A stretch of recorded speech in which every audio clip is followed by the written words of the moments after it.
지난 시간에 이어서 말씀드린 것처럼 여자의 특징,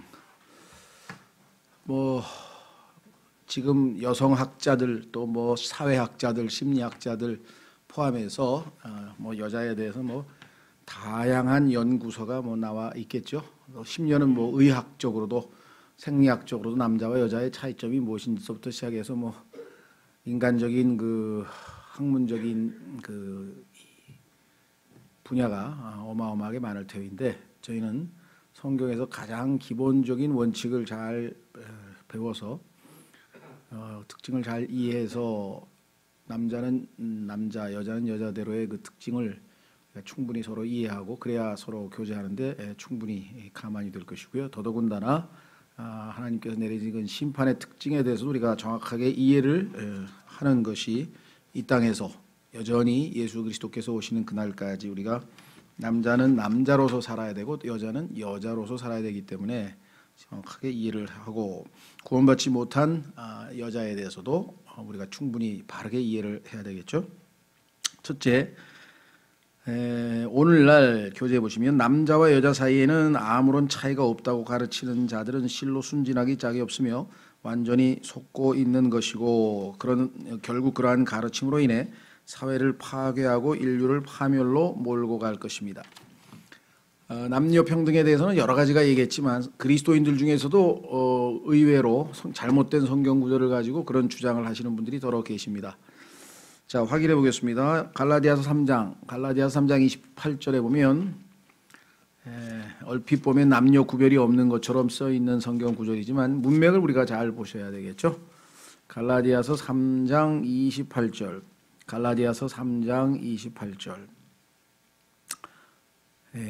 거기에는 유대인이나 그리스인이 없고 매인자나 자유로운 자가 없으며 남자나 여자가 없나니 너희는 다 그리스도 예수님 안에서 하나이니라.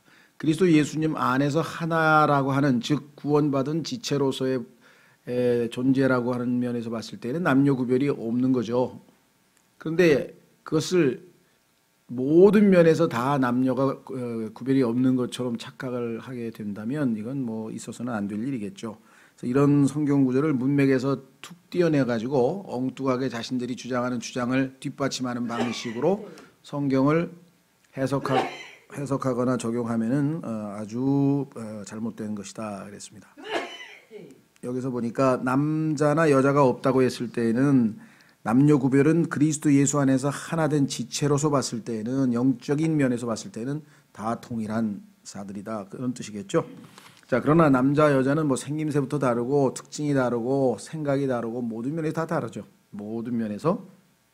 자, 그래서 우리가 평등하다, 동등하다고 했을 때는 equality란 말을 쓰고, 똑같다고 했을 때는 same이라고 하는데 same은 아니죠. 남자가 여자가 똑같지는 않죠. 동등한 건 맞죠. 하나님 앞에서. 이걸 조심하셔야 되겠고요. 자, 그래서 무슨 소설인가요? 무슨 책에 무슨 화성에서 온 남자, 어디 목성에서 온 여자인가? 그래서 이 남녀 차이에 대해서 아주 극명하게 쓴 책들이 굉장히 많습니다. 과거에 미국에서 오신 그 목사님 한 분이 80이 넘으셨죠. 지금 이제 80 거의 중반 가까이 가시는 분 같은데, 결혼이 한 60년 되신 것 같아요. 결혼하신 지가. 그런데 저보고 그러더라고요. 제가 진작 성경을 알았더라면 좀 여자에 대해서, 여성학을 좀 공부하고 여자에 대해서 좀 알고 이 결혼 생활을 했을 텐데 60년이 지난 오늘까지도 자기 아내가 이해가 안 된다 이게. 여직도 아직도 이해가 안 된다. 그래서 그런 얘기를 하시더라고요. 그 자매님도 워낙 이제 옛날 분이시고 또 성경을 믿는 분이시다 보니까 남편에게 하고 싶은 말도 거의 아마 이제 생략한 채 아마 순종으로 일관되게 살아오신 것 같은데, 순종과 또 자기 견해를 밝히지 않고 그냥 입 다물는 거는 또 별개의 문제거든요. 그래서 저희 부부하고 어떻게 미국으로 돌아가시기 전에 식당을, 그것도 그냥 일부러 간 게 아니라 모셔다 드리러 가는데 시간이 애매모호해서 그냥 저녁 드시고 가시죠 하고 그냥 지나가다가 눈에 띄는 식당으로 들어갔어요. 닥터 로빈슨가 하여간 어딜 들어갔는데 저희가 볼 때는 그냥 평범한 식당인데 그 목사님, 자매님, 부인께서 보실 때 막 분위기가 굉장히 좋았나 봐요. 아이 평생 처음 와봤다는 거 이런데 80이 되신 분이 그러면서 우리 목사님은 날 한 번도 이런데 안 데려왔대. 근데 자기는 이런 데를 좋아하는데 근데 그거 좋아하고 있다는 자체를 모르고 있는 거지 이 남편. 그런 뭐 비극이라고까지 할 수는 없지만 남녀가 서로를 너무나 모르더라고요. 저도 좀 그런데 무심한 편이어서 그런지 하여간 저희 교회에 똑똑한 자매가 저를 찾아오더니 목사님 드린 말씀이 있어요. 뭔 얘기야 그랬더니 몇 년 됐어요. 여자는 3가지면 돼요. 그래서 뭔데 그랬더니 첫째는 무드가 있어야 돼요. 그러냐고. 2번째는 드라이브를 자주 시켜줘야 돼요. 3번째는 선물을 줘야 돼요. 근데 이게 굉장히 실질적인 교훈이더라고요. 이게 여자들이 사실 실제로 좋아하는 거라는 거예요.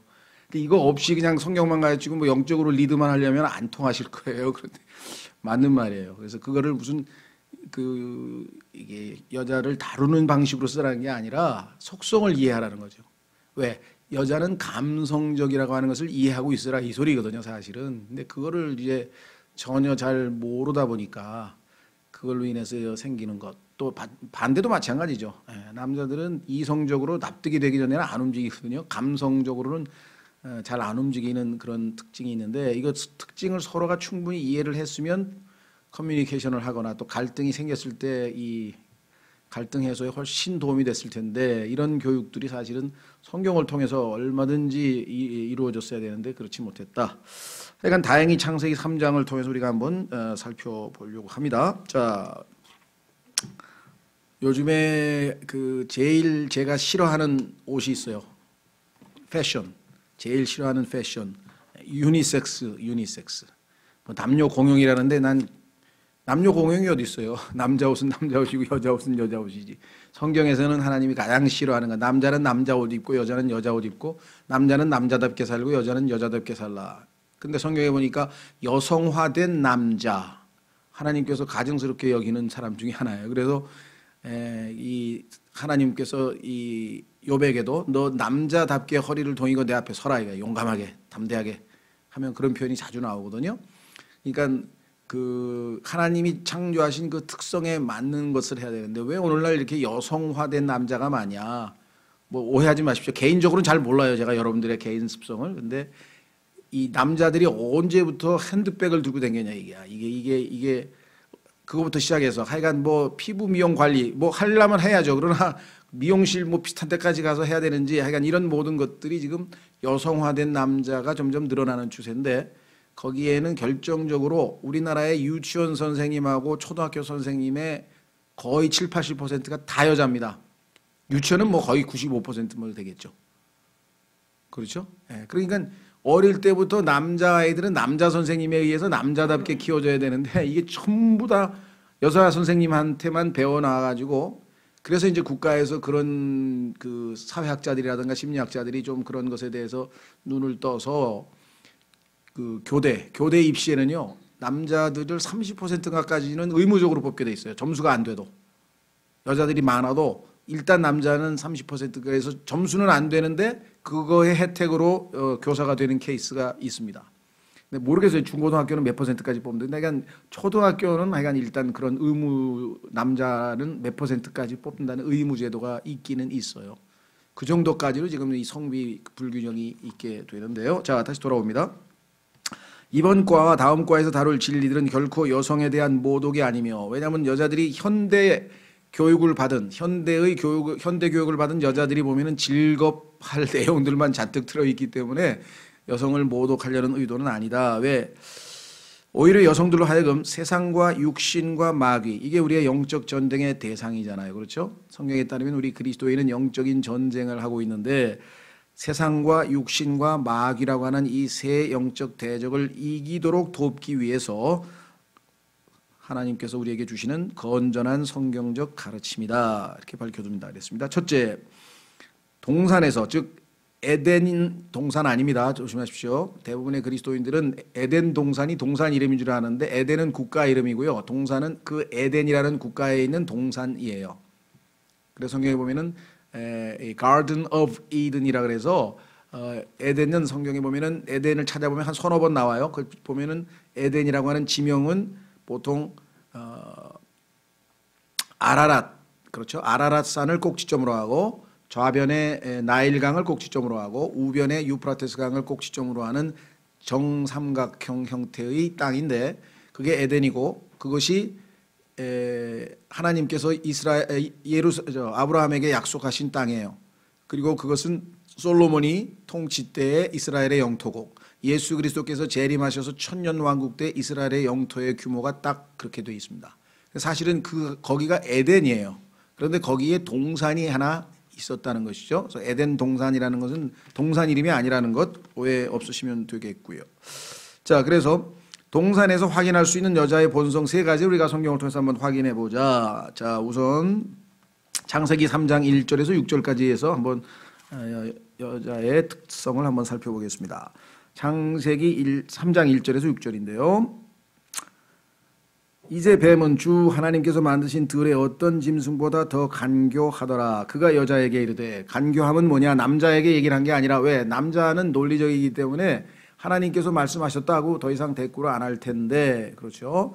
여자에게는 감성적으로 다가가서 참으로 하나님께서 말씀하시기를 너희는 동산의 모든 나무에서 나는 것을 먹지 말라 하시더냐라고 의문을 살짝 던져서 호기심을 유발시켰죠.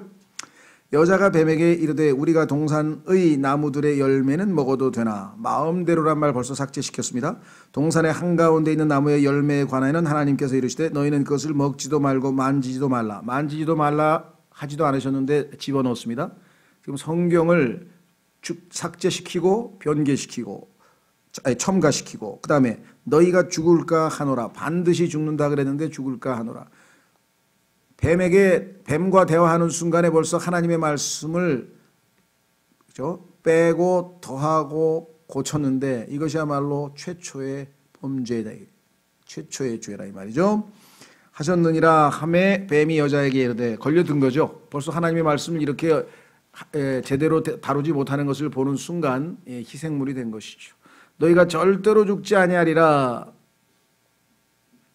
요거는 이제 두 가지 해석이 있다 그랬습니다. 절대로 죽지 아니하리란 뜻이냐, 너희가 반드시 죽는 것은 아닐 것이다. 이렇게 번역을 해야 되느냐. 이건 영어 번역상에 두 가지 가능성이 있다는 것만 염두에 두시고, 다섯 번째 5절 너희가 그것을 먹는 날에 너희 눈이 열리고 너희가 신들과 같이 되어 선악을 알 줄을 하나님이 아시느니라. 선과 악을 아는 능력을 갖게 될 것이다. 6절 이미 걸려들었습니다. 여자가 보니 그 나무가 먹기에 좋고, 긍정적인 면만 봅니다. 죄는요, 처음에 보면 다 우리에게 좋은 것처럼 보이는 게 죄예요. 처음에 먹기도 좋고 눈으로 보기에 아름다우며 사람을 지혜롭게 할 만큼 탐스러움으로, 맞습니다. 그러나 먹으면 어마어마한 죄의 대가를 치러야 된다는 그 죄의 결과는 얘기 안 해주죠. 그녀가 그 나무의 열매를 따서 먹고 자기와 함께한 자기 남편에게도 주매 그가 먹으니라. 자, 여기서 여자의 세 가지 본성 찾아볼 수 있는데요. 첫째, 호기심. 창세기 2장 16, 17절에 보면 하나님께서 남자에게 동산나무에서 나는 모든 것을 마음대로 먹으라는 명령과 함께 지시를 내렸는데, 그때 여자는 창조되기 이전입니다. 19절, 18절서부터 이제 그 이후에 여자가 창조됐단 말이죠. 그렇다면은 하나님으로부터 직접 명령을 받은 게 아니라 간접적으로 남편을 통해서 전해 들었겠죠. 자, 그래서 호기심이 있어요. 뭔가 혹시 나가 모르고 있는 것 없을까? 혹시 나 모르고, 이래서 항상 호기심을 가지고 있는 특성을 가지고 있다. 여자는 인류가 시작될 당시 아담과 함께하지 못했기 때문에, 처음부터 있었던 게 아니죠. 중간에 창조된 것이기 때문에 뭔가가 없어 허전하다고 느끼며 그 결과 모든 것을 알기를 원하는 경향이 생겼습니다. 주간지, 연속극의 줄거리 그리고 수다들은 이러한 여자의 천성이 겉으로 드러난 결과입니다. 그래서 여성 잡지는 많아도 남성 잡지는 요즘 뭐 몇 개나 있는지 잘 모르겠습니다. 거의 다 여성 잡지들이에요. 거기에 보면 다 이제 호기심 유발하는 내용들만 잔뜩 집어넣어서 잘 팔리죠. 그렇죠? 장사가 된다 이 말이죠. 자, 미가서 7장 5절에 보면 이렇게 써 있습니다. 미가서 7장 5절 하나님의 말씀에 따르면 미가서 7장 5절 너희는 친구를 신뢰하지 말고 안내자를 신임하지 말며 내 품에 눕는 여인에게라도 내 입의 문들을 지킬지어다. 모든 걸 다 얘기해서는 안 된다 이거죠. 대표적인 케이스가 누구였습니까? 삼손이죠. 삼손은 하지 말아야 될 비밀을 털어놔가지고 아주 파멸을 자초했던 일들이 있습니다. 그렇죠. 그래도 사랑하는 아내에게 모든 걸 다 얘기해야 되지 않을까? 아닙니다. 하나님께서 하지 말라는 건 안 해야죠. 다 이야기할 수는 없는 거죠. 자, 그래서 호기심을 유발시켜서 괜히 쓸데없는 문제를 일으킬 필요는 없다 이 말이죠. 적당한 선에서 지혜롭게. 그것이 뭐 아내를 속이려고 하는 의도가 아니라 지혜로운 것이죠. 자매님도 마찬가지예요. 자매님들도 쓸데없이 자기의 과거를 다 털어놔가지고 결혼 생활을 파탄내는 사람 봤어요?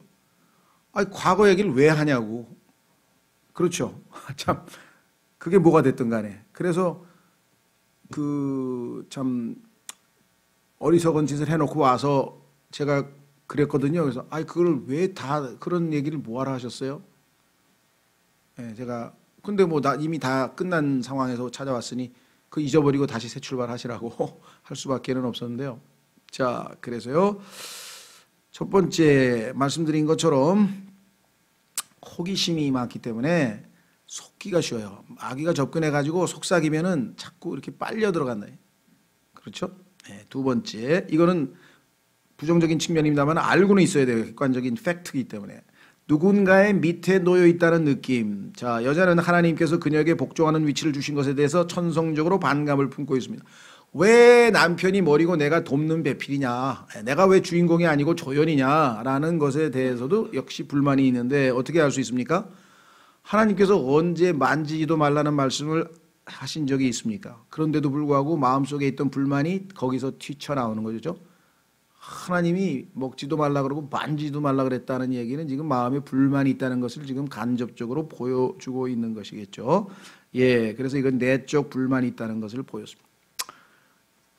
미국에 보면은 밥 존스 유니버시티라 해가지고 우리나라에는 뭐 김장환 목사님이라든가 이런 분들 그러니까 미국에서는 비교적 건전한 이 근본주의 신학교 중인데 지금은 많이 좀 변질됐습니다만은 아버지 때 즉 밥 존스 시니어가 총장 창설했을 때는 굉장히 건전했는데 그 이후에 피터 로크만 박사도 거길 졸업했죠. 근데 이 밥 존스 주니어 그다음에 밥 존스 3세 지금 4세인가까지 내려왔는데 대를 이어서 지금은 뭐 굉장히 많이 변질됐다고 해요. 어쨌거나 하여간 우리나라에도 그 분교가 있는데 그 밥 존스 대학교의 총장 초대 총장이었던 그 밥 존스 시니어가 이야기한 그 일화가 있어요. 신학교이다 보니까 미국은 킹제임스 성경 쓰는 그 근본주의 신학교는 다 학교에 규칙이 있습니다. 그 규칙 중에 하나가 뭐냐면은 자매님들은 무릎 아래에 내려오는 치마를 입고 다녀야 한다. 이게 규정 중에 하나 있어요. 그러니까 어떤 자매가 그걸 딱 읽어보니까 좀 마음에 안 든 거지. 아니 왜 여자에게는 복장에까지 간섭을 하느냐. 아마 이렇게 생각이 됐던 것 같아요. 그래서 그렇다고 해서 그 규정을 어기면 자기는 학교를 나가야 되잖아요. 그 규정을 지키는 사람에 한해서만 학교에 있게 하니까 학교는 다니기는 다녀야 되겠는데 뭔가 마음에 있는 내적 불만을 표현을 해야 되겠는데 어떻게 했는가. 그럼 무릎 아래 그러면 나는 아주 발목까지 내려오는 치렁치렁한 것을 입고 다니겠다. 그래가지고 계속 3년 동안 치렁치렁한 그 발목 그러니까 자기의 불만의 표시죠. 그래서 총장님이 벌써 딱 보고 알았지. 그래서 Hello, Miss Eve. 별명이 이브야, 이브. 왜? 이브처럼 자네도 속에 불만이 가득하구만. 그런 얘기를 했다 그러는데요. 자, 그래서 이런 내적 불만이 있습니다. 세 번째, 감정을 신뢰함. 우리는 보이는 것으로 살지 아니하고 그리스도인은 by faith, 믿음으로 산다라고 고린도 후서에도 나와 있죠. 우리는 눈에 보이는 것은 믿음이 아닙니다. 믿음은 보이지 않는 것의 증거라 그랬죠. 그렇기 때문에 믿음으로 해야 되는데 눈에 보이는 것에 현혹됐죠. 딱 보는 순간 먹음직도 하고 보암직도 하고 지혜를 줄 만큼 탐스럽기도 했다. 그래서 여자는 보이는 것에 의해 행동했으며 그래서 즉 속임을 당했다. 꾀임을 당했고 속고 말았습니다. 이게 성경에 다 나와 있습니다. 구절들이 우리가 여러분들이 뭐 이미 익히 알고 있는 구절이기 때문에 다 읽지는 않습니다. 우리는 여성의 본성이 이성과 사려 깊은 생각보다는 즉 다르다 이거죠. 우월이 아니에요. 뭐가 옳고 그르고 누가 뛰어나고 안 뛰어나고가 아니라 특성이 다르다. 감정에 의해 행동하는 것임을 이해해야만 합니다. 여성들은 특징이 이 귀로 듣는 것에 마음이 쉽게 움직입니다. 그래서 달변에 아주 부드러운 음성에 말 잘하는 남자는 여자들을 잘 이렇게 뭐 연애도 잘하고 그래요. 그런데 남자들은 눈으로 보는 것에 쉽게 걸려들어요. 그래서 항상 이 자극적인 옷차림이나 이런 걸로 아니면 뭐 잡지를 만들어도 그렇고 뭐 광고를 해도 그렇고 그렇게 해서 남자들을 다 유혹을 하죠. 홍등가에 가도 다 보면 그런 식으로 눈을 자극해가지고 남자를 무너뜨리려고 하는 거예요. 이거는 남자는 눈에 약하고 여자는 귀에 약한 것은 특성이에요. 이걸 잘 이해를 하고 계시라는 거죠. 예. 자, 그래서 여기 보시면 모든 악한 남자들은 이것을 알고 있고, 그렇죠? 예. 그래서 항상 하여간 남자가 여자 데려다가 한 10분만 얘기하면은 아주 말 잘하는 남자한테는 다 홀딱 넘어가 버린다. 여자들은 이들의 희생물이 되곤 합니다. 이거는 뭐 우리 사회 주변에 보면요, 불행한 여자 얘기 들어보면 전부 이 나쁜 남자한테 걸려든 여자들 얘기예요. 뭐 텔레비 뭐 드라마도 그렇고 소설도 그렇고 그 대부분 그런 얘기들이 지금 제일 많죠. 예. 모든 여자는 이 사실을 알고 있어야 하며 자신을 지켜야 합니다. 그러니까 감정에 쉽게 무너지는 특성을 나는 가지고 있다라는 거죠. 예. 두 번째, 동산에서 배울 수 있는 여자의 본성. 자, 이거는 드러나 있는 것보다는 아니지만 조금 우리가 깊이 들어가면은 눈치챌 수 있는. 자, 첫째, 실질적인 문제에 대해 간교하고 속임수에 능하다. 실질적인 문제는 뭐냐면 정말 우리가 생각하는 것처럼 영적인 추상적인 게 아니라 먹고 사는 문제라든가 아니면 뭐 돈 문제라든가 아니면 실질적인 문제에 있어서는 굉장히 아주 뭐랄까요, 술수에 능한 것이 여자인데요. 특징, 성경에 보니까 리브가 야 큰일 났네. 내가 둘째 아들을 사랑하는데 이 둘째 아들을 어떻게 하면은 아버지 축복을 받게 할까? 그래가지고 머리를 써가지고 아시다시피 에서를 사냥해 나간 사이에 아주 머리를 굴려가지고 야곱이 축복받도록 머리를 쓴 것이 어머니였죠. 리브가. 요게벳 출애굽기 2장. 어떻게 하면 좋을까? 자, 궤를 만들어 가지고 보니까 파라오의 딸 공주가 마음이 약하대. 그러니까 거기서 모세를 울려라. 그러면은 모세를 아마 양아들로 삼고, 그러면 너는 즉시로 저 뭡니까 젖먹이는 아이를 뭐라 그러죠? 유모를 찾을 텐데 너는 나를 유모로 추천을 해라. 딸하고 작전을 딱 쳐가지고 머리가 아주 팍팍팍 돌아가죠. 어디 성경에서만 뿐이겠습니까? 사극 보면은요, 아이고 이 여자들 정말 머리 잘 써. 대왕 대비 뭐 술수 부리는 거 보면 그렇죠. 그래가지고 정권 차지하려고 자기 아들 뭐 왕 시키려고 하는 거 보면요, 뭐 우리나라도 뭐 아주 대단합니다. 자, 그리고 제일 대표적인 게 뭐 라합은 말할 것도 없고요. 라합도 좋은 쪽으로도 그래요. 야, 이 잘못하면 이스라엘의 하나님이 진짜 하나님이니 이거 내가 어떻게 하면 이 사람이 여기서 축복을 받고 살아남을까? 그 머리를 썼죠. 제일 그 나쁜 쪽으로 머리가 발달한 사람이 헤롯의 동생의 아내인데요. 그래서 아시다시피 우선 헤롯이 자기 동생의 그렇죠 아내를 가로챘어요. 그런데 침례인 요한은 이것이 옳지 않은 일이기 때문에 율법에 어긋난다고 항변을 하니까 미워 죽겠는 거예요.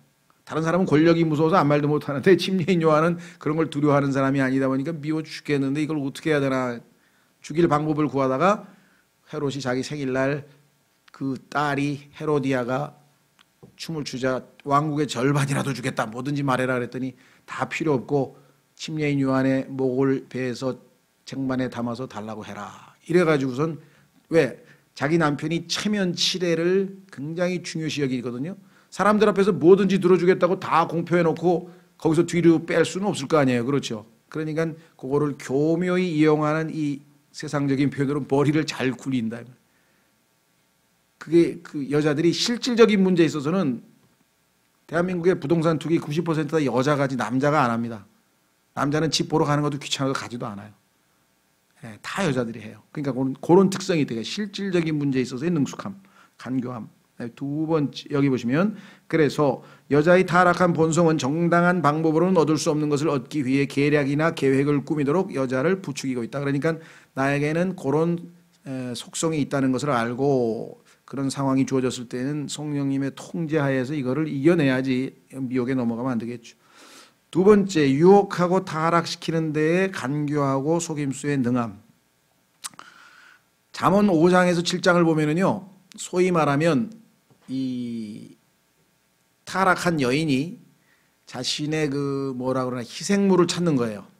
그래가지고 젊은 남자를 어떻게 꼬여내서 죄를 짓게 만드는지, 그것도 유부녀가 그런 얘기가 자세히 기록되어 있어요. 처음에 뭐 이런 게 기록되어 있나? 1차적으로는 실제 상황이고요. 두 번째는 성경에 따르면은요,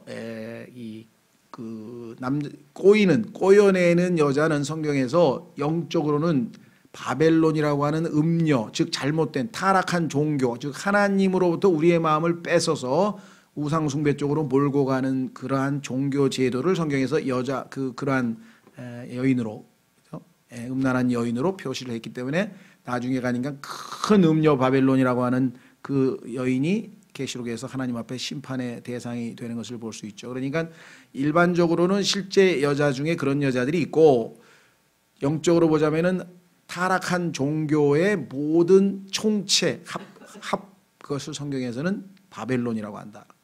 그래서 여기 보시면은 5장에서 7장은 에덴의 동산에서 있었던 사건에 있어서 뱀이 여성의 특성을 얼마만큼 잘 파악하고 있는지를 자세히 보여줍니다. 그러니까 여자를 먼저 속여서 자기의 수하로 삼은 거죠. 세 번째, 종교적으로 간교하며 속임수에 능하다. 사탄에 의해 속아서 전적으로 사탄적인 교리에 합류하는 자들을 두고 성경은 그들이 창녀들의 어미에게 속았다, 이렇게 성경에 써 있어요. 그러니까 참 진리에서 우리를 벗어나게 해서 이단으로 끌고 가는 사람들 있죠. 우리 주변에도 보면은 뭐 무슨 이만희, 뭐 안상홍, 그다음에 또 뭐예요? 요즘에는 최근에는 뭐 최태민, 뭐 하여간 많아요. 하여간 뭐 이상한 대로 끌고 가는 사람들이 지금 어마어마하게 많은데 거기에 여자들이 많이 들어 있습니다. 서양에서도 보면은 종교, 소위 말하면 그 종교 창시자라든가 그다음에 은사주의 운동을 아주 시작했던 사람이라든가 등이 전부 다 여자들입니다, 이게. 그죠?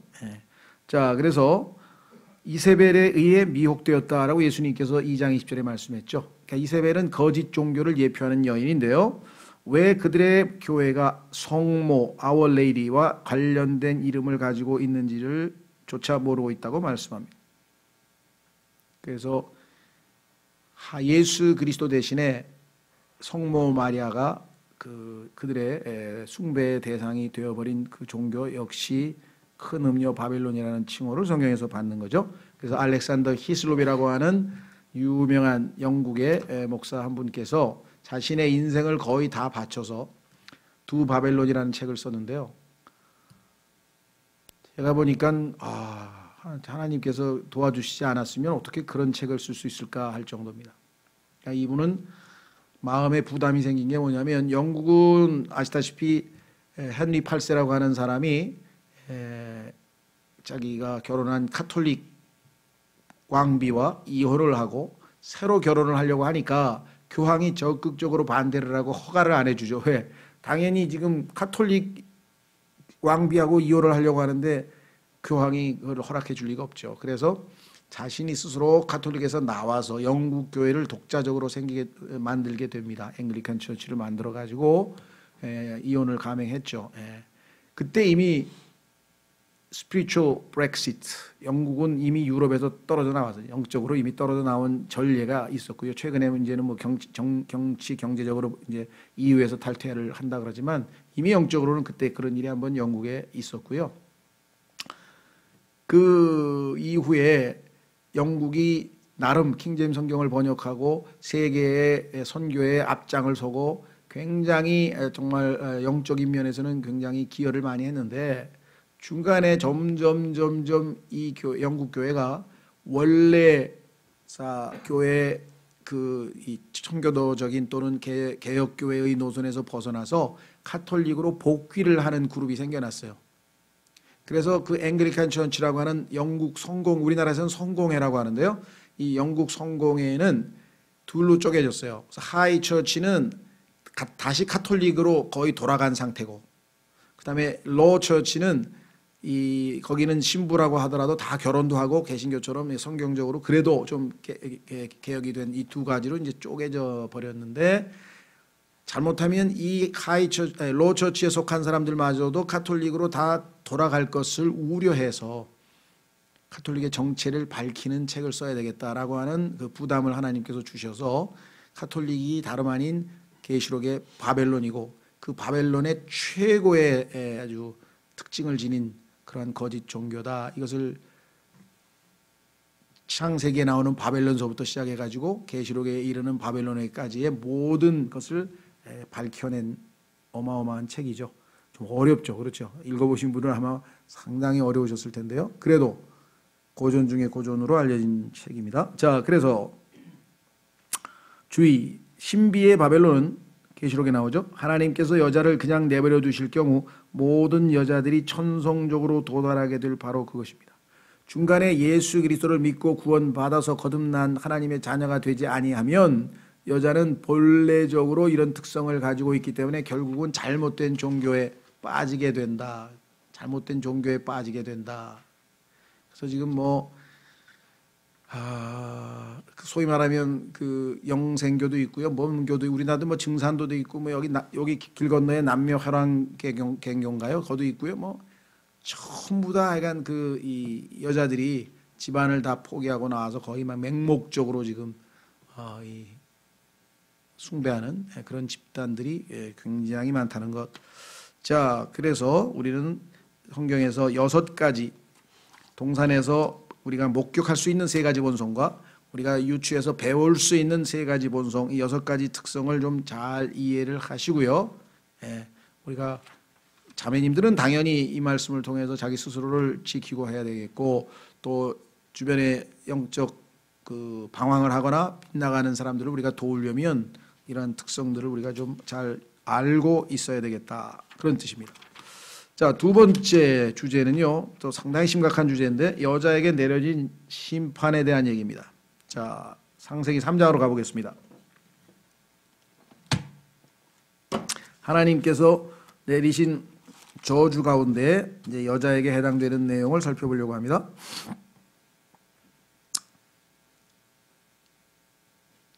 순서는 뱀에게 먼저 하나님께서 저주하셨고, 그 다음에 여자에게 하셨고, 그 다음에 아담에게 하셨고, 순서가 그렇게 되죠. 왜냐하면 원래 유혹을 해서 죄를 짓게 한 원조가 뱀이고, 거기에 먼저 유혹을 당한 게 여자였고, 그 다음에 여자의 말 때문에 속지는 않았지만 감정적으로 아내를 위해서 할 수 없이 죄를 짓게 된 것은 아담이고, 그래서 그 순서에 따라서 하나님께서 저주를 하셨는데요. 자, 16절.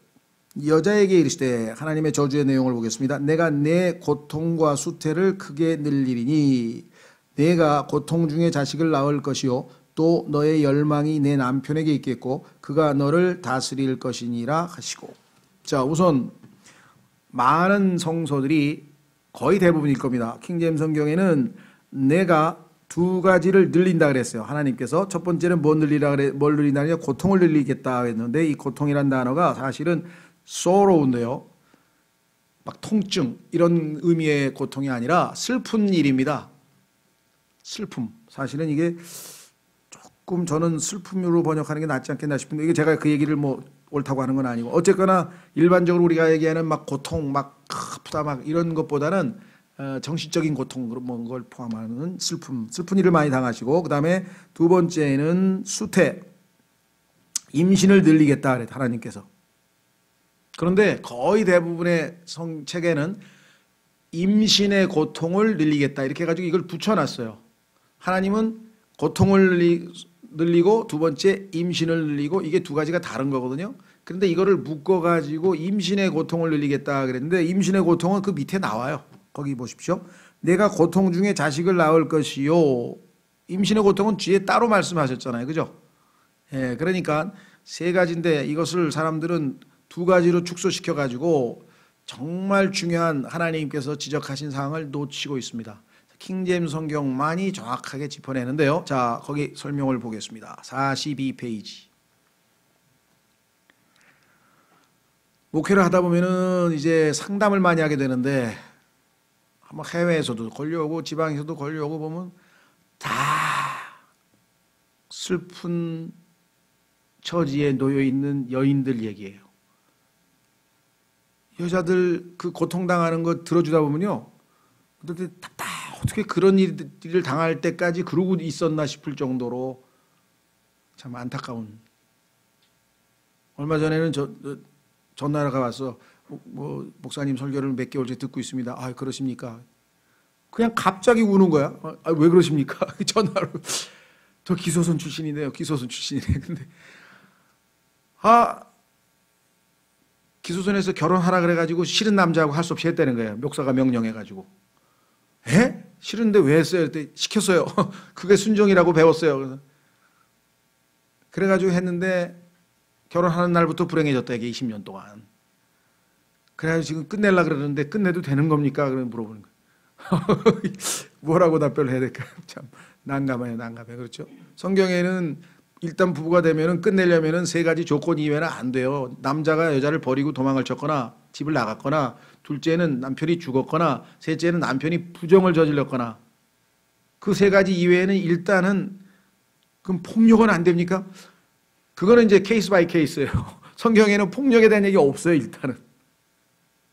참 안타깝죠. 어쨌거나 그래서 여기 보시면 많은 고통. 여러분은 모르겠습니다만 사회적으로 드라마를 봐도 그렇고 소설을 봐도 그렇고 영화를 봐도 그렇고 다 상식적으로 알 수 있는 얘기인데 사역을 하는 사람은 특히나 그렇습니다. 불행을 겪은 여자들이 너무너무 많아요. 하나님 말씀대로 있죠. 여기 보시면 하나님께서 여자에게 많은 슬픔을 늘리겠다 그랬는데 이 구절을 오해하여 마치 출산의 고통이 이 심판의 결과인 것으로 오해하는 분들이 계시지만 실은 그렇지 않습니다.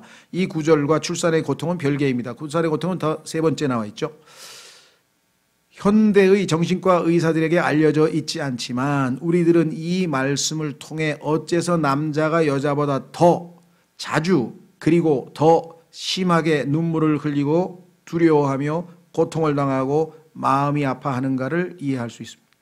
아프리카에 가보십시오. 불행한 여인들, 시리아 지금 우리나라는 그래도 요즘에는 그렇게 불행을 겪는 여인들은 별로 없는 것 같아요. 반대인 것 같아요. 요즘은 우리나라 여자분들이 더 세가지고 남자들 다 내쫓고 어떻게 더 득세하는 것 같은데 전반적으로 세계 전체 퍼센테이지를 보면 불행한 여자가 어마어마하게 많아요. 인도 보세요. 인도. 뉴스를 보면 아휴 정말 자매님들 대한민국에 태어난 걸 감사하게 되니까 인도에서 그 여자들의 그 인권이라는 상상을 초월한 그렇게 취급을 하더라고요. 파키스탄 말할 것도 없습니다. 그렇죠? 허락받지 않고 데이트했다 그래 오빠가 막 여동생을 죽이는 일이 벌어지지 않나, 가문의 명예를 더럽혔다 그러지 않나, 기가 막힌 일들이 하루에도 일어나고 있는 건데요. 자, 이 세상에 상식적으로 봤을 때 슬퍼하고 고통하고 눈물 흘리는 남자가 많은지 여자가 많은지 보면 너무나 상식적으로 이해가 되겠죠. 자, 그래서 고통 중에 있는 슬퍼하는 여인들의 이야기는 성경에서 하나님께서 내리신 저주의 일부분입니다. 구원받았다고 하는 것은 이 저주로부터도 벗어날 수 있는 것이겠죠. 두 번째, 많은 임신. 자, 하나님께서 임신, 컨셉션을 늘리겠다는 얘기는 또 뭐냐? 두 가지가 있어요. 근데 제가 볼 때는 두 번째, 해석을 하는데 두 가지 가능성. 첫째는 여러 명을 동시에 잉태하는 것은 하나님의 의도가 아니었으며 한 번에 한 명 이상을 잉태하는 것은 이 심판의 결과. 그러니까 두 쌍둥이, 세 쌍둥이 이것은 그런 의미다. 그런데 제가 볼 때는 이건 잘못 짚은 건데요. 성경에 보면은 쌍태 둘을 할 때 하나님께서 축복으로 간주하고 있는 내용들이 성경에 여러 번 나옵니다. 제가 볼 땐 첫 번째는 좀 잘못된 해석이고요. 오히려 두 번째죠. 둘째, 타락 이전에는 다른 동물처럼 여자도 아이를 낳는 시기가 정해져 있었다는 것입니다. 어느 것이 옳은지 단정짓기는 어려울 것 같습니다. 이 책을 쓰신 분은 둘 중에 하나지만 단정하기는 어렵다 이랬는데요. 두 번째가 저는 당연히 맞는다고 생각하는데, 아시다시피 원래 하나님께서 죄를 지은 인간이 죽기 때문에, 한 번 죽는 것은 사람들에게 정해진 것이기 때문에 그 생명을 이어가기 위해서는 이제 이 생식을 통해서 자식을 낳아야 되는데 짐승의 경우에는 동물의 경우에는 시기가 있어요. 짝짓기를 하는 시기가 다 정해져 있어요. 1년에 한 번 어느 때 그 시기가 되면 그런 그 환경이 조성이 되고 그래서 자연스럽게 이 때를 이어가서 그런데 이 인간의 경우에는 아마도 처음에 타락 이전 창세기 3장의 타락 이전에는 아마 그와 같이 때가 있어서 정상적으로 그렇게 됐을 텐데 지금은 1년에 한 번이 아니라 이 사람의 경우에는 매달 이 배란기가 있어가지고 매달 그렇게 되죠. 그러니까 굉장히 불편하고 힘들고 고통스럽고 그래서 이 문제가 이 뭐 여성 문제에 있어서 가장 심각한 문제 중에 하나입니다. 성경에 보면 여자들의 그 이 생리의 경우에도 sickness라 그랬어요. 병이라 그랬어요. 병, 아프다. 그래서 생리통이라고 하는 너무나 자연스러운 겁니다. 왜? 성경에서도 그 아픈 거라 그랬거든요. 자, 그 다음에 소위 말하면은 그리스도인들 중에는요, 그 아주 보수적인 그리스도인 중에는 뭐라고 하나요? 피임, 인공적인 피임은 성경적으로 옳지 않다. 생기는 대로 다 낳아야 된다. 이렇게 또 가르치는 데도 있어요. 그게 이제 성경적 가르침이냐? 얼핏 보기에는 하나님께서 주신 아이를 인공적으로 안 낳는다는 것은 옳지 않은 거 아니냐 이렇게 생각하는 경우가 있을지 모르지만 그거는 인간적인 생각입니다. 성경에 따르면 하나님께서 히브리서 13장에서 혼인에 대해서는 honor, 존중하겠다 이렇게 얘기했어요. 그러니까 부부간에 있어서의 자식을 하나 낳을지 둘 낳을지 셋 낳을지 뭐 안 낳을지 이 문제에 관한 한 하나님은 개입하지 않으시겠다는 것이에요. 존중해 주겠다는 거예요. 부부관계에 있어서 일어나는 모든 일은. 그래서 꼭 어떤 이 인공적인 피임을 비성경적이고 하나님의 뜻을 어긴 것이다 이렇게 주장하는 것은 제가 볼 때는 오바고요. 그렇게 가르치는 제일 그거를 아주 강력하게 제일 가르치는 교회가 가톨릭 교회예요. 가톨릭 교회는 그 자연적인 방법의 임신, 예를 들면 무슨 뭐 부부간에 뭐 배란기를 뭐 이렇게 잘 이해하고 뭐 한다든가 아니면 어떤 뭐 자신의 어떤 뭐 금욕적으로 한다, 뭐가 됐든 간에 인위적으로는 안 돼. 뭐 약을 먹는다든가 아니면 뭐 다른 여러 가지 우리가 볼 때 다양한 피임 방법이 있는데 그런 건 전부 다 인정하지 않습니다. 다 죄로 처리하거든요. 가톨릭에서는. 사실은 그 사람들은 많이 낳아야 돼요. 그래가지고 가톨릭의 회원수를 늘려야 돼요. 그리고 헌금을 많이 벌어들여야 돼요. 그렇기 때문에 나온 어떤 이 잘못된 동기에서 나온 그런 주장이지 성경에서 그렇게 가르쳤다? 그 얘기는 없습니다. 그 얘기는 없기 때문에 부부간에 얼마든지 우리의 재정 능력으로 봤을 때 한 명만 충분히 잘 키우는 게 낫지 않겠느냐, 뭐 둘이서 합의를 보면 그렇게 할 수 있는 거죠. 전혀 그거 가지고 그래도 하나님이 주신 아이를 뭐 8명 나가지고 5명 고아원에 보내면 어떡할게. 그렇게 한 사람이 장자크 루소 같은 사람인데요. 에밀이라고 하는 교육학 책을 쓴 사람이 자기 자녀를 절반 이상을 다 고아원에 보냈다니까요. 책임도 못 질 일을 자기가 하면 안 되죠. 그러니까 그 문제에 관한 성경적으로 우리가 일반적으로 그렇게 주장하는 것은 옳지 않다. 자, 그래서 이 많은 임신도 하나님께서 주시는 저주의 한 부분입니다. 그래서 내가 죄인이라고 하는 것을 인식하도록, 남자는 땀 흘리면서 일할 때 육체적인 노동 아니면 자기가 밥 벌어 먹을 때 힘들 때마다 그래, 하나님 제가 저주받은 죄인입니다. 창세기에서 죄를 지은 아담의 후손입니다 라고 인식하는 것처럼 자매님들도 마찬가지라. 하나님께서 늘 우리 자신이 누구인지를 알게 해주기 위한 그러한 교육적 목적이다. 세 번째, 출산시 고통. 자, 여러분들 짐승 보셨어요? 짐승 새끼 나는 거 보면요, 딱 낳고 그 다음에 아무렇지도 않게 돌아다녀. 근데 인간은 그냥 산후조리원 가야지, 뭐 해야지, 하여간 복잡해요.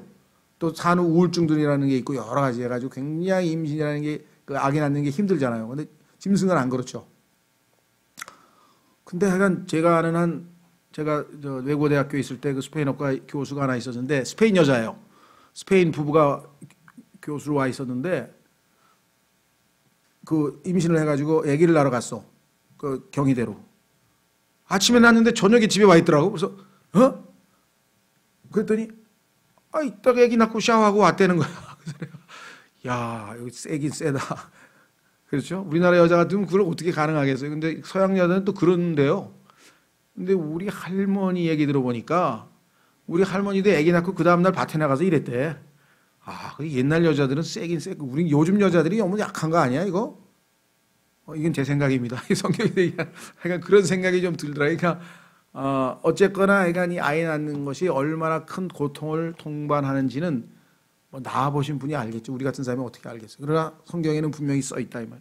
이것은 출산에 따르는 통증을 비롯한 여러 가지 어렵고 복잡한 상황을 말합니다. 하나님께서는 남자로 하여금 다산하고 번성하도록 함에 있어 여자로 하여금 이를 돕도록 하셨습니다. 그 목적을 달성하는 일은 그토록 고통스러운 것으로 만드셨을 리가 없습니다. 죄 짓기 전에는. 죄 짓기 전에는 얼마나 큰 축복이겠어요. 그렇죠? 그런데 죄를 짓고 난 다음에 생명을 낳는 일이 이렇게 힘듭니다. 예수 그리스도께서 여러분과 저에게 자신을 하나의 미랄로 죽으시고 생명을 주시기 위해서 십자가에서 얼마나 큰 고통을 당했으며 여러분과 저를 영적으로 예수 그리스도께서 우리 안에 형성되기 위해서 사도 바울이 해산하는 수고를 다시 한다고 하는 얘기를 들어보면 죄를 짓고 난 이후에 창세기 3장 타락 이후에 생명의 출생과 성장이라고 하는 것은 어마어마한 고통스러운 작업이 된 것을 우리가 보게 됩니다. 그렇죠? 이스라엘도 마지막에 회개하고 돌아와서 예수님을 메시아로 받아들이게 되는데요. 재림 때 그때 이스라엘이 해산했다. 그렇게 성경에 나와요. 얼마나 7년간의 큰 긴 고통 끝에 이스라엘이 드디어 예수님을 받아들였는지 해산한 것으로 아이가 해산한 것으로 성경에 묘사하고 있다는 것이죠. 자, 그래서 해산의 고통 세 가지를 살펴봤고요. 자, 그다음에 네 번째, 남편을 향한 욕망. 이게 지금 이제 성경에서 제일 까다로운 부분인데요. 일치된 견해는 사실은 없습니다. 무슨 소리냐? 너의 열망이 내 남편에게 있겠고 너의 열망이 내 남편에게 있겠다는 것이 하나님이 내리신 저주의 두 번째인데요. 첫 번째는 많은 고통, 많은 임신, 출산시 고통. 이게 한 세트고 두 번째는 한 세트는 남편을 향한 욕망과 그가 너를 다스릴 것이니라 이렇게 되어 있는데 그가 너를 다스릴 것이니라는 이해가 되죠. 그렇죠? 뭐 그거는 좀 충분히 상식적으로 납득이 되는데 남편을 향한 욕망이라는 게 도대체 이게 뭐냐 해석이 분분합니다. 그래서 어떤 분은 남편을 자기가 선택하려고 하는 욕망이 있다.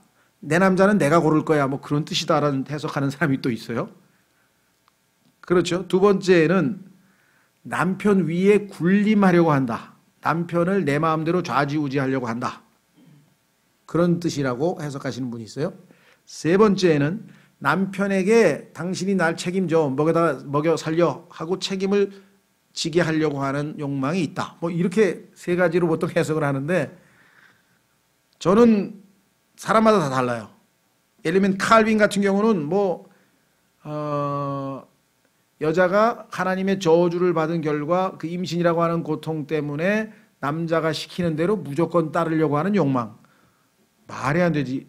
남자가 시키는 대로 무조건 따르는 여자가 어디 있어요, 이 세상에? 그래서 칼빈이 해석한 거는 전혀 제가 볼 때는 아닌 것 같아요. 대부분의 사람들이 그건 아닌 것 같아. 그러면 여기서 얘기하는 게 뭐냐? 우리에게 성경을 성경으로 보면 조금 암시를 받을 수 있는 게 있는데 그게 뭐냐? 4장 7절에 가면 비슷한 표현이 하나 나와요. 자, 4장 7절로 한번 가보겠습니다. 창세기 4장 7절로 가면 하나님께서 가인에게 하신 말씀이 이렇게 돼 있어요. 가인에게 6절부터 주께서 가인에게 이르시되 네가 어찌하여 분을 내느냐? 너는 지금 분을 낼 처지가 아니야. 네가 잘못했잖아. 어찌하여 내 얼굴빛이 변하였느냐? 네가 잘 행하면 너를 받지 아니하겠느냐? 내가 너를 안 받아준 것은 네가 잘못했기 때문인데 빨리 고쳐야지. 얼굴빛이 변하면서 화를 내면 어떡하냐 이거죠. 그렇죠? 뭐 우리나라 말해도 무슨 똥 튄 사람이 성낸다고. 네가 왜 나한테 화를 내? 네가 잘못해놓고 하나님께서 네가 잘못했잖아 이렇게 가르쳐줬어요. 그러면서 뭐라고 얘기하냐면 네가 잘 행하지 아니하면 잘하면 내가 받아줘. 그런데 잘 행하지 아니하면 죄가 문에 엎드려 있느니라.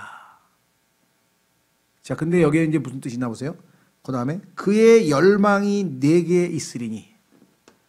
아까하고 똑같죠? 여자의 열망이 남편에게 있다는 거하고 지금 문장이 영어로 똑같은 문맥으로 남아 있어요. 그렇다면 여기서의 뜻은 쉽게 이해가 되잖아요. 죄의 열망이 내게 있으리니, 그 얘기는 뭐예요? 죄가 너를 지배하려고 지금 한다 이거야. 그러니까 너는 단호히 거부하고 내가 한 말대로 내 말에 순종해라. 그러면 잘 행하는 것이고, 그러면 얼마든지 나도 너를 받아들이겠다. 즉 아벨에게 가서 양 한 마리 얻어다가 피를 흘리고, 그죠? 대속을 통해서 내가 가르쳐 준 대로 제사를 지내면, 희생제를 지내면 나도 너를 받아줄 텐데, 왜 너는 네 방식대로 농사 지은 거 가다가 땅이 저주를 받았는데 저주받은 땅에서 나는 농산물을 가져다가 나한테 바쳐놓고 네 의를 내 앞에서 펼쳐놓고 자랑스럽게 보세요, 내가 이렇게 훌륭하게 의로우니까 나를 받아주시지요 하고 전혀 성경적이지 않은 행위 구원을 지금 노리고 있는데, 하나님께서는 전혀 거기에 넘어가시는 분이 아니시죠. 네가 잘하면 내가 받아주겠다. 잘하는 방법 너도 알지 않냐? 네 동생이 한 거 못 봤어 지금? 금방 알 수 있죠. 자, 그래서 그의 열망이 내게 있으리니 너는 그를 다스릴 것이니라 라고 한 것을 보면 무슨 뜻이겠습니까? 죄가 가인을 지배한다는 뜻이니까, 여자의 욕망이 남편에게 있다는 얘기는 뭐, 여자가 남편을 머리로 돕는 배필로 하나님께서 만드셨는데, 그러면은 여자에게는 행복이 보장이 돼요. 왜? 하나님께서는 머리에게 책임을 물을 거 아니에요. 그렇죠. 책임은 남자가 지니까. 그런데 여자가 머리 역할을 해가지고 남자를 지배하게 되면은 그는 불행을 자초하게 되는 거잖아요. 그렇죠? 그래서 지금 그렇게 되면은 저주에 해당된다. 그래서 그렇게 해서 목적이 과연 달성되냐? 남자들이 얼마나 또 터프한데요. 안 넘어가요. 그래가지고 남자가 너를 다스릴 것이니라. 네가 원하는 대로 안 된다 이 말이에요. 그래서 참 이 남녀 문제라고 하는 것은 하나님께서 정하신 질서 안에서만 정말 조화와 아름다움이 있죠. 그렇죠? 특히나 세상에 있는 사람들이야 뭐 가치관이 다르니까 어쩔 수 없지만, 예수 그리스도를 믿고 하나님의 자녀가 된 사람들은 하나님께서 가르쳐 주신 그 매뉴얼에 따라 가정을 잘 이루어 가면 책임은 하나님이 지시는 거예요. 그렇죠? 자, 그래서 우리는 이 두 가지 문제를 우리가 확인을 해봤는데요. 자, 교재를 통해서 한번 살펴보겠습니다. 남편을 향한 욕망, 타락의 결과 모든 독립성은 상실되었습니다. 오늘날 여권 신장 있죠? 여자들의 권리, 여권 및 여성 해방 시대 속에서 우리는 하나님의 말씀에 대한 오해가 크게 달해 있음을 보게 됩니다. 하나님의 말씀을 다 무시하고 남녀평등 뭐 등등등, 남자가 왜 주인공이고 여자는 돕는 배필이냐 등등등등 이렇게 되죠. 왜 남자가 머리냐 등등등등. 여성은 남자에게 속박된 것이 아니고 평등하기 똑같죠. 그런데 자신의 의지에 속박되어 있는 것입니다. 자기가 원하는 대로 하고 싶어 하는 것이기 때문에 의지의 노예가 되어버린 것이죠. 이브가 선악과를 따먹은 이래로 여성은 그녀의 타락한 본성대로 하면 자유가 없어. 그런데 본성이 혐오하는 곳에 자기가 원하는 대로 안 하고 하나님 말씀대로 하는 그런 경우에만 오직 자유로울 수 있을 뿐입니다. 진정한 자유를 누릴 수 있다 이 말입니다. 자, 다섯 번째, 그가 너를 다스릴 것이니라. 많은 사람들이 어쩌면 이 구절을 성경에서 가장 미워할지도 모릅니다. 많은 사람이 아니라 많은 여자분들이겠죠. 그렇죠? 왜 내가 남자 밑에 있어야 되느냐 이것이죠. 1, 3의 사항은 아무도 부인하지 않습니다. 그러니까 많은 고통이 있다. 여자들이 남자보다 더 불행한 일을 많이 겪는다. 또 임신은 다른 동물들과는 달리 인간은 훨씬 더 자주 많이 할 기회가 주어져 있다. 세 번째, 출산 시에는 엄청난 고통이 따른다. 1, 2, 3번은 세상에 있는 모든 사람들이 다 받아들이는데 4번, 5번의 경우에는 지금 소위 말하면 성경적 그 지침에 따라 받아들이질 않는다 이 말입니다. 성경에 따르면 하나님께서 이와 같은 말씀을 하신 적이 있어요. 자, 한번 이사야서 3장에 가면 우리나라가 지금 현재 박근혜 대통령이 바로 이 구절에 걸려들었는데요. 사실 지난번에 선거 때도 참 괴롭더라고요. 뭐 괴로울 건 없지만 저 개인도 혼란스럽고, 한 사람은 여자 후보고 한 사람은 이 사람은 이게 거의 뭐 우리가 생각한 거하고는 좀 다른 이 이데올로기 면에서 너무 아닌 것 같고, 뭐 이래가지고 이제 고민하는 분들이 계셔가지고 어떻게 해야 됩니까? 뭐 기도하고 각자 알아서 해야지 그걸 어떻게 하겠습니까? 예수님 오실 때까지는 어차피 우리는. 성경에 따르면 이렇게 써 있습니다. 이사야서 3장 12절. 이사야서 3장 12절.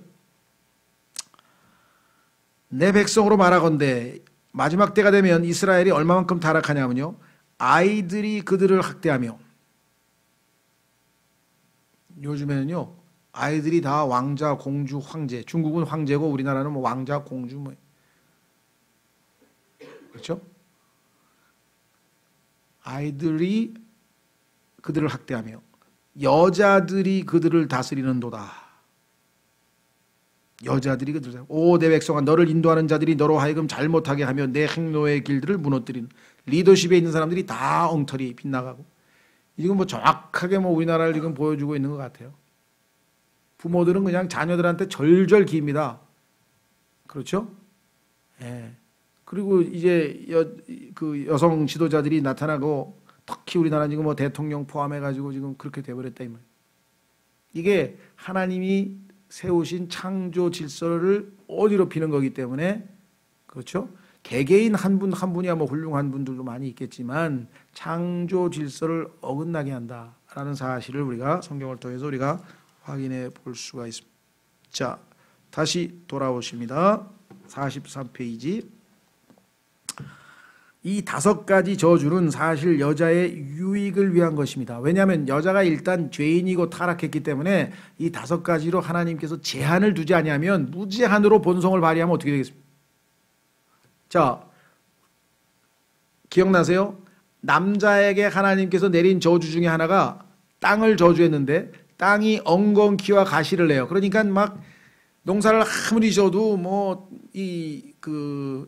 비료도 써야 되고 막 약간 정말 힘들어요, 농사짓기가. 하나님께서 왜 그렇게 땅을 저주해서 엉겅퀴와 가시가 나오게 하셨다 그랬습니까? 만약에 그러한 엉겅퀴 가시 없이 농사만 지면 착착착착 풍년이 되면은 인간들은 시간이 남아 돌아갈 것이고, 결국은 뭡니까? 레저, 여가 시간에 죄를 짓는데 전부 다 투자할 거 아니나요? 그러니까 하나님께서는 땀 흘려서 일해서 피곤하고, 그러니까 뭐예요? 빨리, 거기다가 하나님은 6일간 일하라 그랬어요. 지금 6일간 일도 안 해요. 그러면 낮에 일하라 그랬어요. 낮은 12시간입니다. 12시간 곱하기 6 하면은 72시간 노동이 하나님께서 인간에게, 죄인은 72시간 노동하고 집에 와서 밥 먹고 가족들이 대화하고 기도하고 성경 읽고 자라 이거야. 그러면 24시간 다 가. 그런데 그거를 40시간으로 줄이고, 그 다음에 또 뭐 또 줄이고, 그 다음에 또 뭐 이것저것 다 빼고 이제 신나게 죄 짓는 데만 다 투자한다, 인간이. 하나님께서는 인간을 알기 때문에 땅이 창세기 3장 이전과 이후에는 완전히 달라졌다는 것이죠. 그런 면에서 봤을 때 여자들도 이런 저주를 통해서 하나님은 더 이상 더 많은 죄를 짓지 않도록 지금 보호하기 위해서 제한을 두었는데, 이것을 곡해하면 안 된다 이 말이죠. 자, 그래서 매 경우마다 하나님께서는 피할 수 없는 고통을 여자에게 주셨는데, 이로 하여금 계속해서 죄의 싹을 기억하도록 하기 위함입니다. 모든 눈물, 임신의 모든 어려움, 완전과는 너무도 거리가 먼 남편. 어떤 자매님이 저한테 와서 난 너무 직설적으로 얘기해가지고 내가 그때 당혹스러웠는데, 상담을 하시겠다 그래요. 상담을 했는데 한참 하더니 막 울더니 하나님한테 자기가 그렇게 기도했대요. 그래서 어떻게 기도하니까, 하나님 뭐 이런 자를 남편으로 주셨어요. 이렇게 기도를 했다는 거야. 얼마나 이 마음에 한이 맺혔어요. 그래서 내가 마음은 충분히 이해가 되네요. 그렇죠. 여자들은 다 그럴 거예요. 그죠? 아니, 복종할 만한 행동을 해야 복종을 하지. 도대체 존경할 만한 구석도 없고, 그런데 왜 복종을 해야 되느냐, 내가 이렇게 나오지 않겠나요? 뭐 남자도 마찬가지. 뭐 사랑스러운 구석이 있어야 사랑을 하지, 또 그럴 거 아니에요. 그러니까 아담의 본성대로 하면요 쌈밖에 안 나는 거예요. 자기가 하나님 앞에 그래 나는 이런 대우를 받아도 싸지 라는 마음을 가질 때에는요 완전히 마음이 달라지는 거예요. 모든 게 감사한 거예요. 모든 게 감사. 아유 저런 남편 아유 그래도 그냥 나가서 뭐 누구 나쁜 짓 안 하고 그냥 꼬박꼬박 집이라도 들어오니까 정말 감사합니다 하나님. 그렇게 될 거 아니겠어요? 그러죠? 무슨 말인지 이해가 되세요? 그러니까 하나님과 자기 사이에서 자신의 위치가 어떤 것인지를 알면 불만은커녕 만족할 수 있다 이 말이에요. 왜? 하나님께서 어련히 잘 알아서 딱 맞는 아내를 줬겠어요. 그 아내를 안 줬으면 우리가 얼마나 또 교만해지고 엉망진창이 되겠어요. 그렇죠? 다 그래서 성경에 보니까 사람이라는 막대기예요. 하나님이 주신 회초리인데요. The rod of man. 하나님이 주신 막대기 역할하는 거예요. 남편은 아내를, 아내는 남편을. 그래서 하나님께서 더 이상 죄를 많이 짓지 않냐고 적절한 관계에서 긴장을 하도록 그렇게 만들어 놓은 거예요. 여러분 어떠세요? 저의 기도는 90%가 부부관계에서 안 풀릴 때 하는, 나머지는 잘 풀릴 때는 기도할 필요가 없어. 그렇잖아요. 그죠? 근데 여긴 대화가 안 돼. 이게 막혀. 그러면 이제 답답해서 어떻게 할 도리가 없어. 뭐밖에, 기도밖에 할 게 없어. 기도밖에. 그렇잖아요. 하나님이 만드셨으니까 하나님이 왜 이럽니까? 이해가 안 갑니다. 제가 중매쓸 때, 저 주례할 때도 그랬잖아요. 아내한테 하나님께서 복종하는데 왜 복종 안 해? 이거 하지 말고 아내에게 하나님에 대해서 설명하지 말고 하나님께 아내에 대해서 설명하래요. 하나님께서 나에게 딱 맞는 아내를 주신다 했는데 왜 이렇게 말을 안 듣습니까? 라든가. 그러면 나중에 보면요 답이 꼭 나와요. 내가 너를 변화시키려고 그런다. 답이 거의 90%라고 이게. 아, 나를 바꾸시려고 하는 거구나. 왜? 고집이 세니까 까다로운 아내가 아니면 도대체 겸손해지질 않아. 그죠? 그 저만 그런 게 아니라 전 세계 어딜 가도 대부분 설교가 다 똑같아요. 왜? 하나님이 남자 만들었고 하나님이 여자 만들었잖아요. 그거를 이해하고 나면 이제 이해가 돼. 아, 하나님의 막대기의 역할을 충실하게 수행하고 있는데 내가 왜 반기를 아유, 잘하고 계십니다. 서로가. 경험이 없는 사람 잘 모르는가 보네. 자, 그래서요. 여기 죄가 끔찍한 결과를 가져다 준다는 사실을 성령께서 상기시켜 주려고 하는 것입니다. 그렇죠? 자, 그러면 44페이지에 가서 이제 남자와 여자와의 관계를 하나님께서 설정하신 관계를 정리하겠습니다. 이대로 우리가 순종한다면 큰 축복이고요. 이걸 어기면 불행입니다. 자, 남자의 머리됨.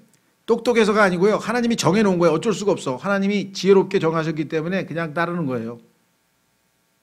자, 이것은 가족과 사회를 위한 하나님의 질서입니다. 이게 무너지니까 오늘날 다 무너졌잖아요. 우리나라. 그렇죠? 하나님이 정하신 이 가정의 질서가 다 무너지는 거예요. 가정에서 머리 노릇하는 남자 거의 없습니다. 쉽지가 않아요. 그렇죠?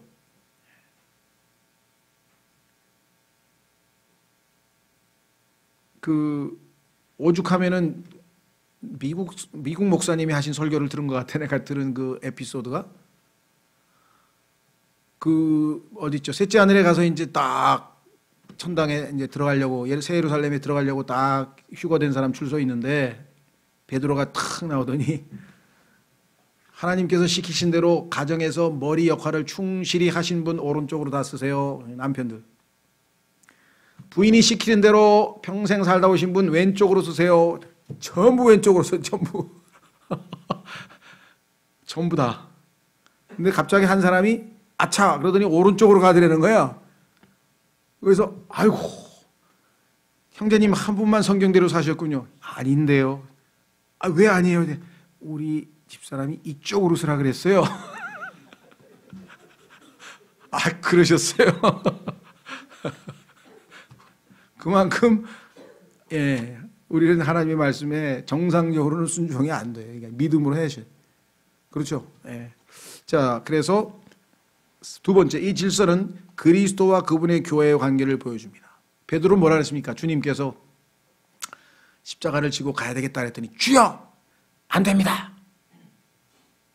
그러면서 예수님을 꾸짖었다고 성경에 써 있어요. 예수님 십자가로 간다는데 그 가면 안 된다고 꾸짖은 사람이 베드로예요.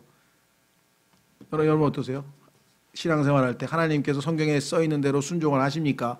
아, 이건 아닌데. 두 번째, 복종의 증거. 긴 머리. 자, 성경의 하나님의 말씀에 따르면 머리를 커트하는 것은 여자의 독립적인 영을 외부로 증거하는 것입니다. 여자가 복종의 상징을 제거할 때 그녀는 부끄러워합니다. 극단적인 경우에는요, 어떤 경우가 있냐면 여기 지금 고린도전서에 나와 있는 것은 고린도는 부패한 도시입니다. 어마어마하게 소위 말하면 우상 숭배가 심했고요. 그 우상 숭배가 끝나면 옆에 방들이 있어가지고 성전 매춘이 벌어져요. 다 그거를 돈 내는 거예요. 헌금 내는 거예요. 그게 매춘을 통해서. 이게 아주 그냥 상설화되어 있는 거예요. 그러니까 그때 그 성전 매춘부들은 다 머리를 빡빡을 깎았어요. 그래서 그것이 얼마나 부끄러운 일이냐. 그래서 지금 여기에 머리에 대한 얘기가 나왔는데 어떤 분들은 그 길이는 남자 여자가 구별될 수 있을 정도죠. 여기서 지금 얘기하고 있는 것은 그렇죠?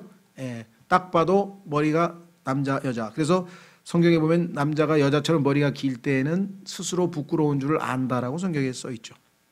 동산에서 여자는 부끄러워했습니다. 그런데 이 마지막 날을 사는 여자들은 부끄러워하지 않습니다. 이게 이제 오늘날 양심이 마비되는 것인데요. 여기 우리도 이 예배당 7층에 가면요. 저는 7층에 잘 안 갑니다만은 가끔가다 이제 지나가잖아요. 8층으로 올라가 이렇게 지나가고. 이 건물의 여직원들이 담배 피는 장소예요. 담배 피는. 근데 옛날에는 제가 이렇게 들여다보면 저쪽에 가서 숨고 아주 이렇게 요즘은 그런 거 없어요. 대학도 마찬가지. 옛날에는 여학생 휴게실에서 몰래 담배를 폈는데 지금은 정문 걸어가면서 담배 피고 다녀요. 근데 그게 자랑스러운 게 아니라 지금 양심이 망가져가고 있다는 증거거든요. 수치스러운 줄을 모르잖아요. 그게 부끄럽다는 걸 모르고 있다는 거예요, 지금. 옷차림도 마찬가지. 점점 담대해지고 대담해지는 것 같지만 그거는 수치를 모르는 거죠. 옛날에 그렇게 입고 다니면 다 창피했을 텐데 지금은 양심이 defiled, 성경에 따르면 더럽혀져서 작동을 안 하는 거예요. 더럽혀진 양심. 극단적으로 가면 양심이 인두로 뒤져서 완전히 작동을 안 해. 그래서 운전하다 보면은 완전히 양심이 인두로 지져진 사람들이 너무 많아. 쇠치기를 했다든가 자기가 좀 미안한 짓을 하면 요즘에는 비상등을 켜서 미안하다 그러죠. 옛날에는 손을 들어서 미안하다 그러죠. 이게 양심이 있는 사람이에요. 그런데 그냥 아무렇지도 않은 사람, 이 사람은 양심이 defiled, 더럽혀진 사람이에요. 왜냐하면 양심이 있는 사람은 아이고 미안해, 아이고 어떻게 미안하지? 아이고 누른다고 안 해. 이제 인두로 지진 사람은 어떻게 합니까? 샥 하면서 메롱 놀리고 가.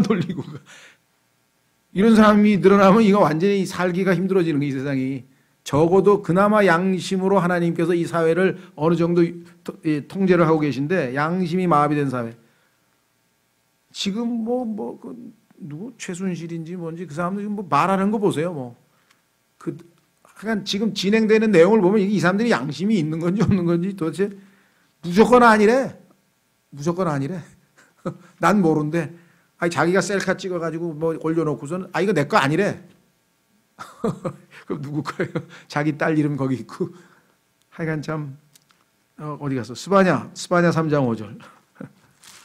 지금은 양심이 마비된 사회여서요. 정말 살기가 힘듭니다. 옛날에는 그래도 사람들이 부끄러워하잖아요. 창피스러워 하잖아요. 부끄러워하지 아니하고 창피스럽지 아니한다는 것은 지금 양심이 더럽혀졌다는 얘기죠. 스바냐 구약성경 끝에서 네 번째. 자, 스바냐 3장 5절에 보면은요. 의로운 주는 그것의 한가운데 거하며 불법을 행하지 아니하고 아침마다 자신의 판단의 공의를 빛으로 가져가 드러내며 쇠하지 아니하거늘 불의한 자는 수치를 알지 못하는도다. 수치. 하나님께서 특별히 자매님들에게, 여자분들에게는 수치심을 보호할 수 있는 기제로, 메커니즘으로 주셨는데 부끄러워하지 아니하면 보호받을 수가 없어요. 그렇죠. 지금 사회가 그렇게까지 지금 와 있는 것을 우리가 보게 됩니다. 자, 두 번째, 교회의 모임에서의 침묵. 이것도 이제 오해가 많은데요. 이것은 여자가 속는 것을 방지하기 위함입니다. 성경에 써 있죠. 여자가 먼저 속았다. 아담은 안 속았다. 그녀가 에덴 동산에서 타락한 것은 그녀가 아담의 권위 하에서 벗어난 결과입니다. 뱀이 찾아와서 따먹으라고 했을 때 막 먹으면 안 되죠. 적어도 남편에 가서 이거 먹어도 되는 거냐고 한마디만 물어봤어도 하나님께서 절대로 먹으면 안 된다 그랬는데 무슨 소리야? 그거 한마디 했으면 남편이 그러는데 절대로 먹으면 안 된답니다. 그러면 마귀가 물러갔을 텐데 그렇잖아요. 이거 결정을 자기가 그냥 내려버렸으니 권위를 완전히 무시해버린 거잖아요. 우리도 마찬가지. 하나님의 말씀의 권위를 무시하고 얼마나 쉽게 잘못을 저지르는지 모릅니다. B번, 이것은 여자로 남자를 속이지 못하게 하기 위함입니다.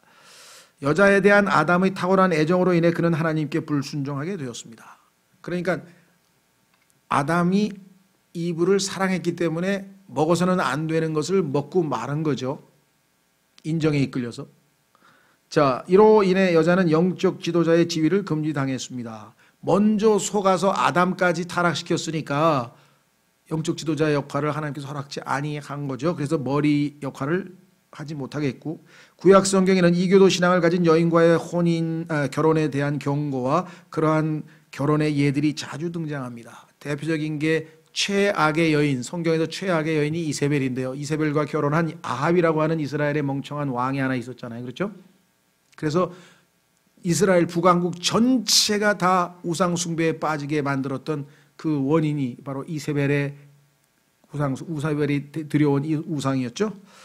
이런 결혼은 자주 그 남자는 물론 그 민족과 하나님과의 올바른 관계를 파괴시킵니다.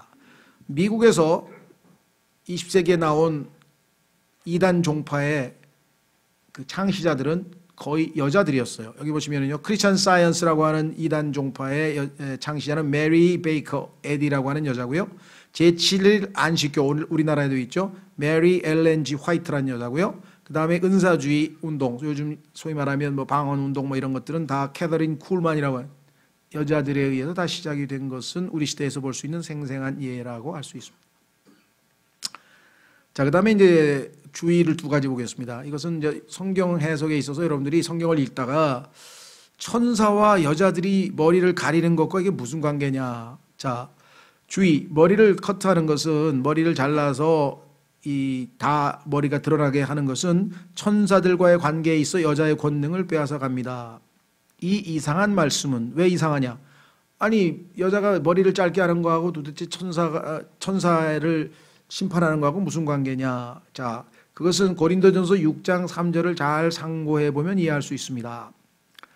창세기 6장에서 타락한 천사들이 지상에 내려와서 사람의 딸들과 혼인해서 하나님께서 그들을 심판했고, 그들이 죽어서 그들의 영이, 그들이 지금 현재 지하에 있는 감옥, 타타루스라고 하는 감옥에 지금 갇혀 있게 됐는데, 이들을 나중에 예수 그리스도께서 재림하셨을 때 우리가 이제 이 타락한 천사들, 즉 Sons of God, 하나님의 아들들인데 타락한 자들이죠. 이들을 하나님의 구원받은 우리들, 거듭나서 하나님의 아들들이 된 우리들이, 그리스도인들이 심판하게 될 것이라고 고린도전서 6장 3절에 얘기를 했는데, 만약에 그리스도인 자매들이 머리를 짧게 해서 머리를 가리라고 하는, 즉 자기가 머리가 아니기 때문에 위에 남자가 머리이기 때문에 자기 머리를 가리라고 한 하나님의 말씀을 어기고 그렇게 짧은 머리로 다닌다면, 천사들이 지상에서 그 여자들이 계속해서 하나님의 말씀에 반역하는 것을 목격했을진데